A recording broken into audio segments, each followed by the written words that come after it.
Welcome back to our channel simply studies with Chelsha. तो देखो अभी हम कर रहे हैं आपका डेटा स्ट्रक्चर। हमने यहाँ पे स्टार्ट किया हुआ है। डेटा स्ट्रक्चर हमने पहले स्टार्ट किया था जिसके 2 क्लासेस आपको काफी टाइम पहले मिल गई थी, ठीक है। फिर बीच में हमने कंप्यूटर नेटवर्किंग के कुछ जो इंपॉर्टेंट टॉपिक्स को उनको डिस्कस करना स्टार्ट कर दिया था। अब यहाँ पे हमारा कंप्यूटर नेटवर्क कंप्लीट हो गया है तो हम वापस से अपने डेटा स्ट्रक्चर के टॉपिक पे आ गए हैं, ठीक है। लास्ट क्लास में हमने स्टैक डेटा स्ट्रक्चर को देखा था। वैसे मैंने आपको टाइप्स ऑफ डेटा स्ट्रक्चर करवाया था, तो ये सारे टाइप्स मैंने आपको वहां पे करवाए हुए हैं, लेकिन आपके BPSC exam point of view से जो आपका स्टैक और क्यू डेटा स्ट्रक्चर है वो काफी इंपॉर्टेंट है। तो इसीलिए हम इन दोनों टाइप्स को एक अलग अलग क्लास में डिस्कस कर रहे हैं, ठीक है।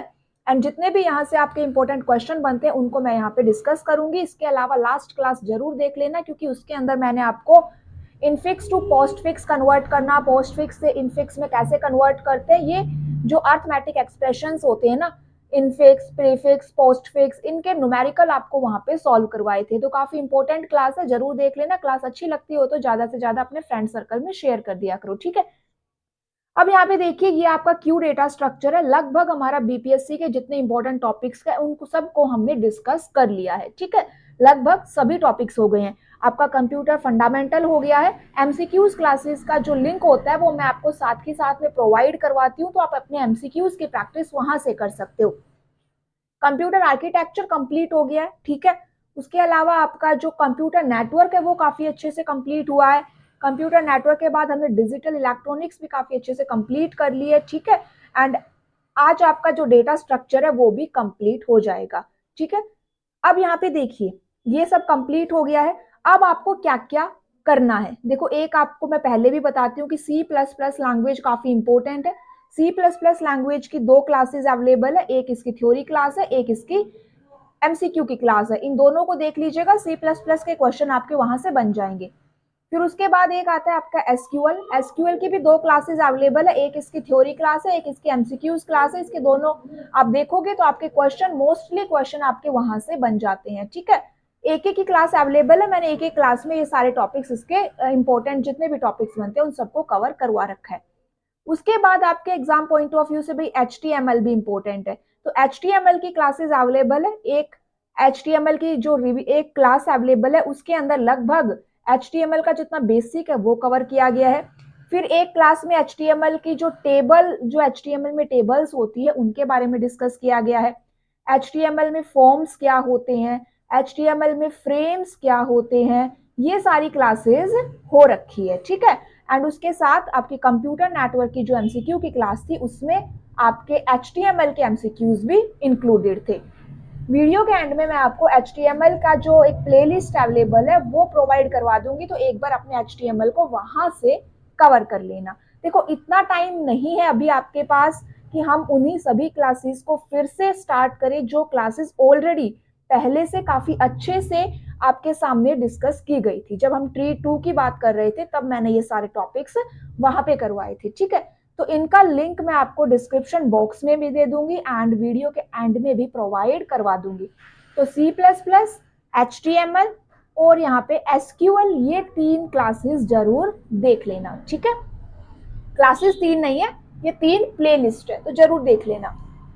अब चलिए बात कर लेते हैं किसकी, हम क्यू डेटा स्ट्रक्चर की। देखो क्यू डेटा स्ट्रक्चर क्या होता है ये देखेंगे हम, फिर डी क्यू क्या होती है और प्रायोरिटी क्यू क्या होती है। ये 3 टाइप की क्यू को हम यहाँ पे डिस्कस करेंगे, ठीक है। तो यहाँ देखो क्यू क्या है भाई, आपका लीनियर डेटा स्ट्रक्चर है। क्यू क्या है हमारा, लीनियर डेटा स्ट्रक्चर है, ठीक है। इतना हमें पता है। क्यू क्या होता है, क्यू वो होती है, क्यू जैसे कि आप किसी मूवी की टिकट्स लेने जाते हो तो वहां पे क्यू लगाते हो एंड जो सबसे पहले आया था उसी को सबसे पहले टिकट मिलती है ना। तो वो क्या है, आपकी एक क्यू है। क्यू के अंदर क्या हुआ भाई, जो पहले आएगा उसी को पहले सर्विस दी जाएगी, या फिर हम कह सकते हैं जो पहले आया वही पहले बाहर जाएगा। तो ये क्या हो गई, आपकी क्यू होती है, ठीक है। एंड यहाँ पे देखिए जैसे स्टैक क्या था, स्टैक में इंसर्शन और डिलीशन केवल एक ही साइड से हो रहा था जिसे हम टॉप ऑफ द स्टैक कह रहे थे, लेकिन क्यू के अंदर आपका इंसर्शन और डिलीशन दोनों अलग अलग जगह से होता है, ठीक है। जहां से आपका इंसर्शन होता है उसको क्या कहते हैं, रियर कहते हैं, एंड जहां से आपका डिलीशन हो रहा है उस पोर्शन को हम क्या कह रहे हैं, फ्रंट कह रहे हैं, ठीक है। फ्रंट की साइड से क्या होगा आपका डिलीशन होगा एंड रियर की साइड से क्या होगा आपका इंसर्शन होगा। ठीक है, अगर ये आपकी यहाँ पे क्यू है पूरी, तो ये पहले आया था 1 2 3 4 5। ठीक है, अब ये 6% लाइन में है, इसे आना है तो ये यहाँ पे आके ऐड होगा, तो ये रियर है एंड ये क्या है आपका फ्रंट है, इसे बाहर जाना है तो ये यहाँ से जाएगा। ठीक है, तो डिलीशन कहाँ से परफॉर्म किया जा रहा है, फ्रंट से, एंड इंसर्शन कहाँ से हो रहा है आपका रियर से हो रहा है। ओके, तो ये जो फ्रंट एंड रियर, ये दो टर्म्स, ये दो कीवर्ड्स यहाँ पे आपके यूज होंगे लीनियर लिस्ट में। अब लीनियर लिस्ट में यूज होंगे कब, जब आप एक क्यू को इंप्लीमेंट कर रहे हो, क्योंकि लीनियर लिस्ट में आप स्टैक को भी इंप्लीमेंट कर रहे थे, लेकिन वहां पे फ्रंट एंड रियर कीवर्ड नहीं था। कब यूज करना है फ्रंट एंड रियर कीवर्ड, जब आप क्यू को इंप्लीमेंट कर रहे हो लीनियर लिस्ट में। ठीक है, क्यू को क्या कहते हैं हम, फीफो लिस्ट कहते हैं, first in first out. Stack को क्या कह रहे थे हम, लास्ट इन फर्स्ट आउट। ठीक है, अब यहाँ पे क्योंकि फर्स्ट एलिमेंट जो होगा वही जो इन होगा, वही फर्स्ट एलिमेंट आपका क्यू से आउट होगा, इसीलिए इसको first in first out list भी कह देते हैं। या फिर आप ये कह सकते हो कि जिस ऑर्डर में क्यू में एंट्री हुई है उसी ऑर्डर से वो क्यू से बाहर निकलेंगे। ठीक है, अब चलिए बात कर लेते हैं किसकी, रिप्रेजेंटेशन ऑफ क्यू की। तो यहाँ पे सेम स्टैक की तरह आप लीनियर लिस्ट से भी रिप्रेजेंट कर सकते हो और आपका जो लिंक लिस्ट है उससे भी रिप्रेजेंट कर सकते हो, मतलब कि एरे से भी और लिंक लिस्ट दोनों को ही आप यूज कर सकते हो क्यू को रिप्रेजेंट करवाने के लिए। अब चलिए बात कर लेते हैं एरे रिप्रेजेंटेशन की। जब आप एरे रिप्रेजेंटेशन की बात करते हो तो यहाँ पर दो जो आपके पॉइंटर वेरिएबल है वो यूज होते हैं, फर्स्ट है आपका फ्रंट एंड सेकंड है आपका रियर। फ्रंट जो पॉइंटर वेरिएबल है वो क्या करेगा, आपके जो फ्रंट एलिमेंट है क्यू में उसकी लोकेशन रखेगा अपने पास। जो रियर है वो क्या करेगा, आपका जो लास्ट एलिमेंट है उसकी लोकेशन अपने पास रखेगा। एक कंडीशन होती है front is equals to null, इसका मतलब क्या होता है कि आपकी क्यू क्या है, एम्प्टी है। ठीक है, front is equals to null, इसका मतलब क्या हुआ कि क्यू क्या है आपकी, एम्प्टी है। ये क्या है आपकी एरे रिप्रेजेंटेशन ऑफ क्यू है। इसके अंदर दो एलिमेंट है ए और बी। ठीक है, यहाँ पे फ्रंट की वैल्यू क्या है 1 है और रियर की वैल्यू क्या है 2। अगर इसमें मैंने एक एलिमेंट और इंसर्ट कर दिया सी, अब आपकी रियर की वैल्यू क्या हो जाएगी, चेंज हो जाएगी एंड यहाँ पे कितनी हो जाएगी, 3 हो जाएगी। अगर यहाँ से ए एलिमेंट बाहर हो जाता है तो आपकी फ्रंट की वैल्यू अपडेट हो जाएगी और कितनी बन जाएगी, अब 2 बन जाएगी। ठीक है, तो एग्जाम में क्वेश्चन आ सकता है कि भाई इतने एलिमेंट ऐड हुए, इतने एलिमेंट डिलीट हुए, अब फ्रंट और रियर की वैल्यू कहाँ पे पॉइंट आउट कर रही है। ठीक है, तो ये क्या होती है आपकी एरे रिप्रेजेंटेशन ऑफ क्यू है। अब यहाँ पे ये दो कंडीशन है, इनका मतलब समझिए। अगर आपके सामने लिखा हुआ मिले कि front is equals to rear but is not equals to null, कि फ्रंट, ये फ्रंट और रियर इन दोनों की वैल्यू सेम है लेकिन वो नल नहीं है, इसका मतलब क्या है कि क्यू के अंदर केवल एक सिंगल एलिमेंट ही प्रेजेंट है। अगर ये आपकी क्यू है और इसके अंदर केवल एक ही एलिमेंट प्रेजेंट है तो इसका मतलब ये ही फ्रंट है और ये ही रियर है। अगर आपने इस सिंगल एलिमेंट को भी डिलीट कर दिया, अब फ्रंट की वैल्यू क्या हो जाएगी, नल हो जाएगी और रियर की वैल्यू भी क्या हो जाएगी, नल हो जाएगी। इसका मतलब क्यू क्या हो गई हमारी, एम्प्टी हो गई। ठीक है, नेक्स्ट आपका आता है लिंक्ड रिप्रेजेंटेशन ऑफ क्यू। अब लिंक्ड रिप्रेजेंटेशन ऑफ क्यू में देखिए यहाँ पे कि a linked queue is a queue implemented as a link list. यहाँ पे आप किसका यूज कर रहे हो, लिंक लिस्ट का यूज कर रहे हो। वही दो वेरिएबल यहाँ पे भी आएंगे, फ्रंट और रियर। जो एरे रिप्रेजेंटेशन में थे सेम 2 वेरिएबल यहाँ पे भी है, फ्रंट एंड रियर। ठीक है, जब मैं स्टैक की बात कर रही थी तो मैंने वहां पे बताया था कि एरे और लिंक लिस्ट जो आपकी इंप्लीमेंटेशन होती है उसमें क्या एडवांटेज है और क्या डिसएडवांटेज है ना। तो यहाँ पे भी सेम वही आपके क्या रहेंगे, ड्रॉबैक्स रहते हैं जिनको हम डिस्कस करेंगे। अब सबसे पहले ये देख लीजिए कि जो आपकी लिंक लिस्ट है उसके अंदर दो फील्ड होते हैं जो हमने लास्ट क्लास में भी डिस्कस किए थे। एक होता है आपका इन्फो फील्ड और दूसरा होता है आपका लिंक फील्ड। इन्फो फील्ड के अंदर क्या होगा, आपका जो एलिमेंट है वो इसके अंदर आएगा एंड लिंक फील्ड क्या होगा, इसमें जो आपका नेबरिंग नोड रहेगा उसका एड्रेस यहाँ पे आएगा। ठीक है, चलिए ये देखिए क्यू है आपकी एज ए लिंक लिस्ट, तो यहाँ पे ए बी सी और डी, ये क्या है आपका फ्रंट है, ये क्या है आपका रियर। एंड रियर पे ध्यान रखना ये किसको पॉइंट आउट कर रहा है, नल पॉइंटर को, इसका मतलब ये लिंक लिस्ट का यहाँ पे एंड है। ठीक है, ये फ्रंट, ये क्या है आपका स्टार्टिंग एलिमेंट रहेगा। अब यहाँ पे देखिए जो एरे रिप्रेजेंटेशन होती है उसमें आपको ओवरफ्लो अंडरफ्लो की कंडीशन क्या करनी पड़ती है, चेक करनी पड़ती है ना। ओवरफ्लो क्या होता है, अंडरफ्लो क्या होता है, ये मैंने आपको स्टैक के अंदर बताया था। एंड यही आपकी एरे रिप्रेजेंटेशन का क्या था, ड्रॉबैक था, क्योंकि उसका एक फिक्स साइज होता है एंड आपको क्या करनी पड़ेगी, ओवरफ्लो कंडीशन चेक करनी पड़ेगी कि भाई स्पेस है तो इंसर्शन होगा, स्पेस नहीं है तो नहीं हो पाएगा। एंड वही सेम ड्रॉबैक आपका क्यू के अंदर भी आता है, जब आप क्यू को एक एरे की फॉर्म में रिप्रेजेंट करवाते हो, ठीक है। सेकंड यहाँ पे देखिए कि जो एरे डेटा स्ट्रक्चर होता है उसमें डेटा मूवमेंट इज एक्सपेंसिव। जब डेटा को हम मूव करवाते हैं एक प्लेस से दूसरे प्लेस पे तो वो क्या है, यहाँ पे काफी कॉस्टली हो जाता है। एंड यहाँ पे आप देखो सर्क्यूलर एरे का यूज करते हो क्यू के अंदर। जब आप एरे की बात करते हो तो कौन सी एरे की बात कर रहे हो, यहाँ पे सर्क्यूलर की बात कर रहे हो, ठीक है। Maintenance of the Q calls for it circular implementation, तो हम कह सकते हैं कि यहाँ पे सर्क्यूलर एरे का यूज हो रहा है। एंड जो लिंक्ड क्यू होती है, जो लिंक लिस्ट की हम बात करते हैं, तो उसमें आपकी जो कैपेसिटी होती है उसकी कोई लिमिट नहीं होती, ठीक है। एक एवियर लिस्ट होती है, इस एवियर लिस्ट से आप जितने चाहे नोड क्या करवा सकते हो, अपने इंसर्ट करवा सकते हो, ठीक है। तो इसीलिए हम ज्यादा किसको यूज करते हैं, लिंक लिस्ट को यूज करते हैं। एंड यहाँ पे आपको ओवरफ्लो की कंडीशन को भी चेक नहीं करना पड़ता। सेकंड, यहाँ पे एरे की तरह यहाँ पे कोई जो सर्क्यूलर इंप्लीमेंटेशन वाला जो चक्कर है वो भी यहाँ पे नहीं होता। तो ये आपके क्या है, इसके एरे रिप्रेजेंटेशन के ड्रॉबैक है एंड लिंक रिप्रेजेंटेशन के एडवांटेज है। अब चलिए बात करेंगे किसकी, डी क्यू की। डी क्यू एग्जाम में पूछ लिया जाता है। डी क्यू को आप इस तरह से भी लिख सकते हो, डैक भी बोल सकते हो, या फिर इस तरह से भी डी क्यू को लिख सकते हो, ठीक है। अब ये डी क्यू क्या होती है, डी क्यू एक लीनियर लिस्ट होती है जिसमें आप एलिमेंट्स किसी भी एंड से इंसर्ट कर सकते हो और किसी भी एंड से रिमूव कर सकते हो, बस मिडल में से आप उसको इंसर्ट या डिलीट परफॉर्म नहीं कर सकते, ठीक है। अभी तक हम क्या पढ़ रहे थे कि क्यू के अंदर फ्रंट जो आपका है वो स्टार्टिंग में होता है एंड रियर क्या होता है आपका, एंड में होता है। फ्रंट से क्या होगा आपका, डिलीशन होगा, और रियर से क्या होगा आपका, इंसर्शन होगा। लेकिन जो डी क्यू की हम बात करते हैं उसके अंदर आप फ्रंट और रियर इन दोनों में से कहीं से भी आप इंसर्ट कर सकते हो और कहीं से भी आप डिलीट कर सकते हो, बस आप मिडल में से नहीं कर सकते। ये क्या हो गई आपकी, डी क्यू हो गई, ठीक है। एंड डी क्यू का मतलब क्या होता है, डबल एंडेड क्यू। अब यहाँ देखिए कि जो डी क्यू है इसके अंदर भी क्या यूज कर रहे हो आप, यहाँ पे सर्क्यूलर एरे का यूज कर रहे हो, ठीक है। D Q with pointer left and right. अब डी क्यू के अंदर कौन से दो पॉइंटर है आपके, लेफ्ट और राइट दो पॉइंटर होते हैं which point out to the end of D Q. D Q भी दो टाइप की होती है। डी क्यू की दो टाइप कौन कौन सी है, input restricted DQ and output restricted DQ।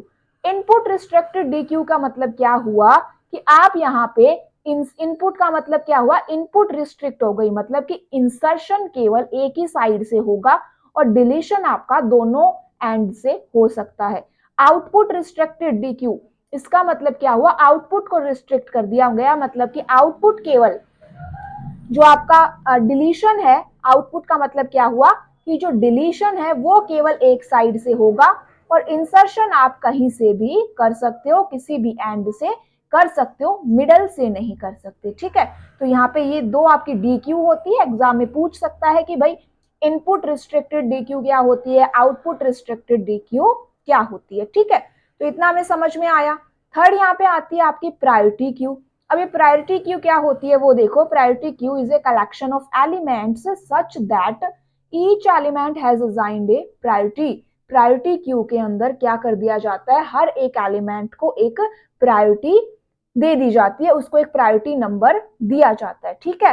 And यहाँ पे देखिए such that the order in which elements are deleted and processed comes from the following rules. अब यहाँ पे आपको दो रूल फॉलो करने पड़ेंगे प्रायोरिटी क्यू के अंदर। कौन कौन से है वो दो रूल, देखो कि जो हायर प्रायोरिटी का एलिमेंट होगा वो लोअर प्रायोरिटी के एलिमेंट से पहले प्रोसेस किया जाएगा, ठीक है। ये तो सिंपल सी बात है, जिस एलिमेंट की प्रायोरिटी ज्यादा होगी उसको पहले क्या मिलेगी, सर्विस मिलेगी, तो उसी को पहले प्रोसेस किया जाएगा। सेकंड यहाँ पे क्या है कि अगर आपके पास दो एलिमेंट आए जिनकी सेम प्रायोरिटी है, तब आप किसको पहले प्रोसेस करोगे, तब आप उसे पहले प्रोसेस करोगे जो क्यू के अंदर पहले ऐड हुआ था, ठीक है। मान लीजिए यहाँ पे 5 और 6 ये दो एलिमेंट है जिनकी सेम प्रायोरिटी है 3 और 3। अब दोनों की सेम प्रायोरिटी है।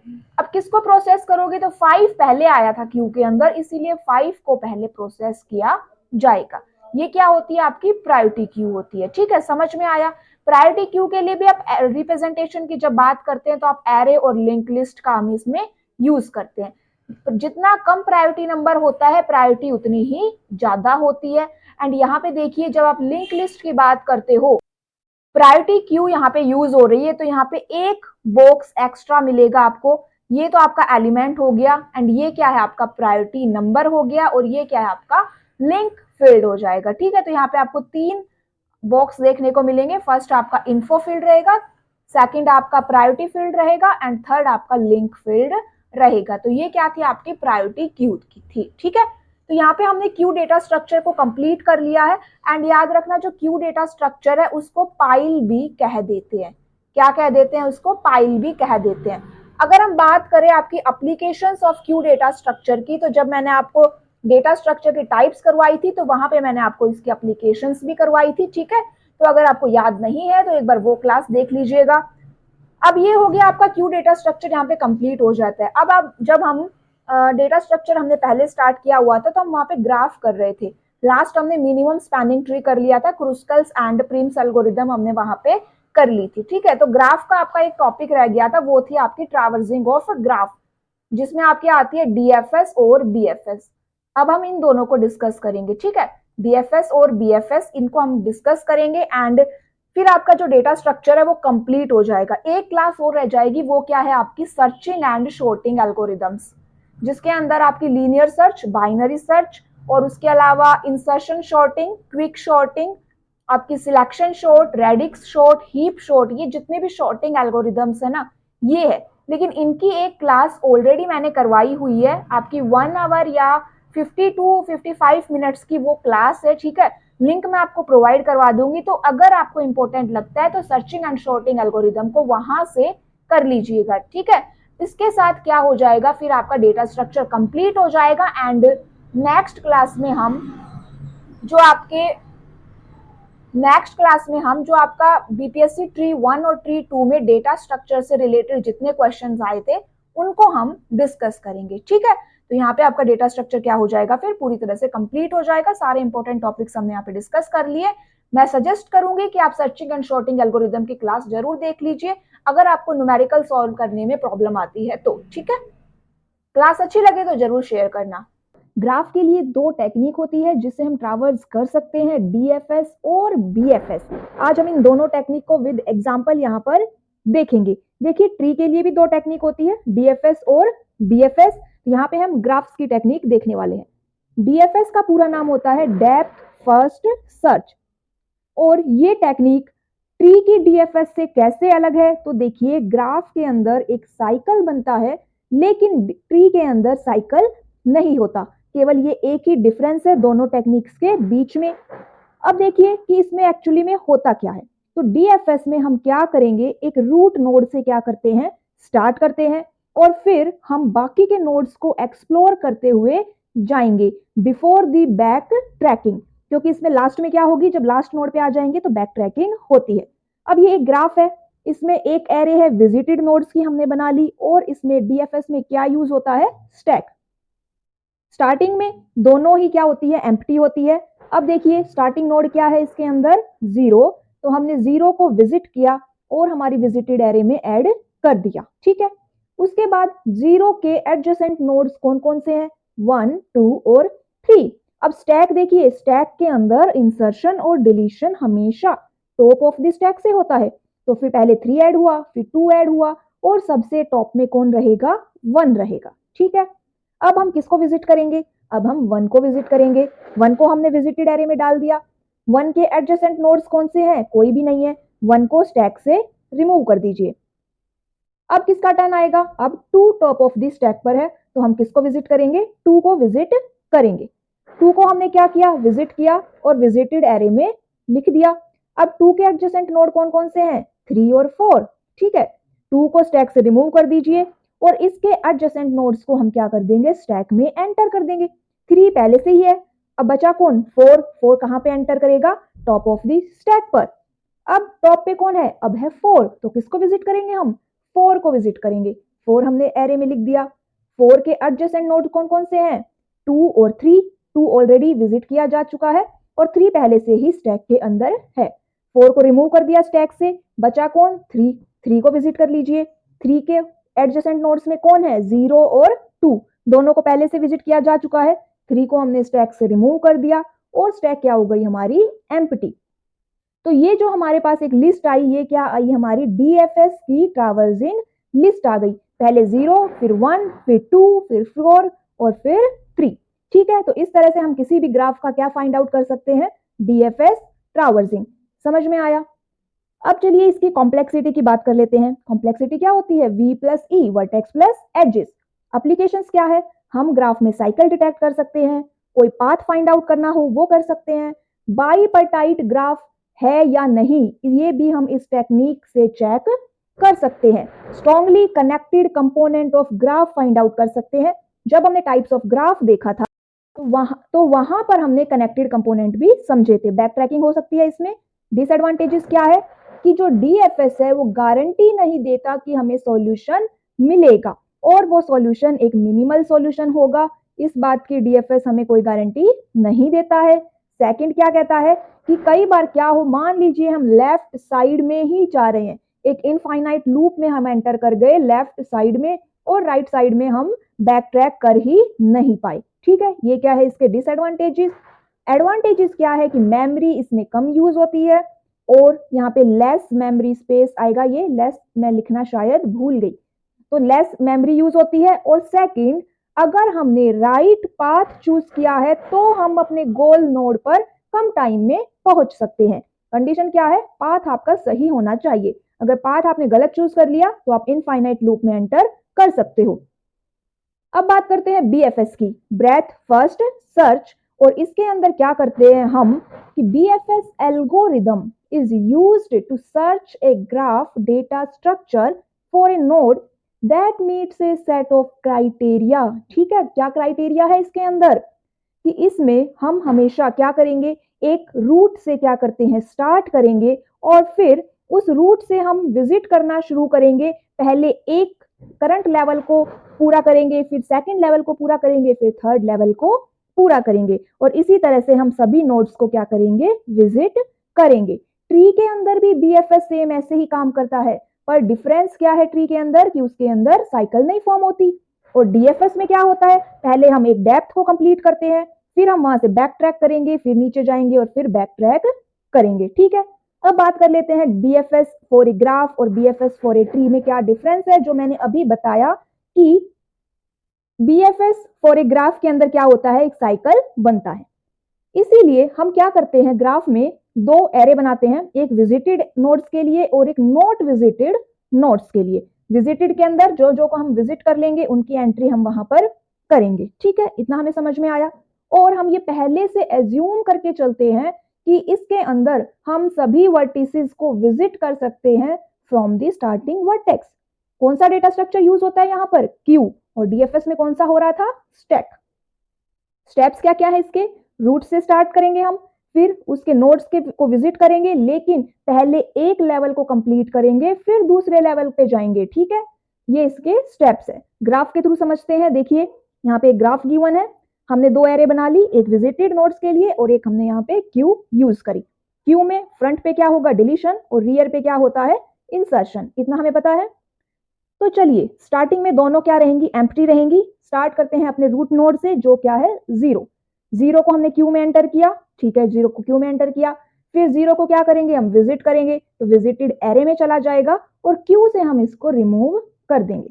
इतना हमें पता चला। जो जो नोड्स को हम विजिट कर रहे हैं वो क्यू से रिमूव होते जाएंगे।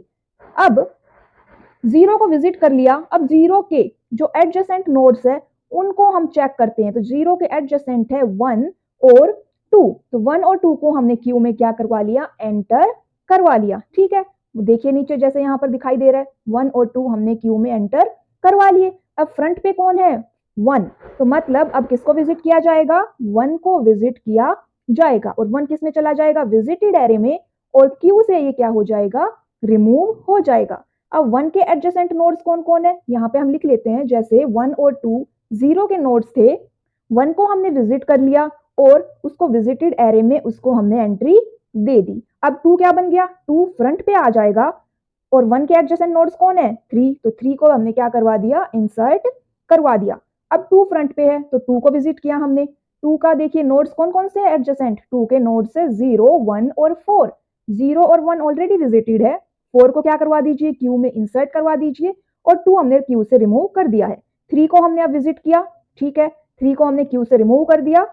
3 के एडजेसेंट नोड्स कौन कौन से हैं, 1 और 4, 1 ऑलरेडी विजिटेड है और 4 किस में है, क्यू में, तो हम क्या करेंगे, 4 को विजिट करेंगे और 4 को क्यू से रिमूव कर देंगे। ठीक है, अब ये क्या आ जाएगा हमारा, BFS ट्रैवर्सिंग पॉइंट्स आ गए। ठीक है, इतना हमें समझ में आया।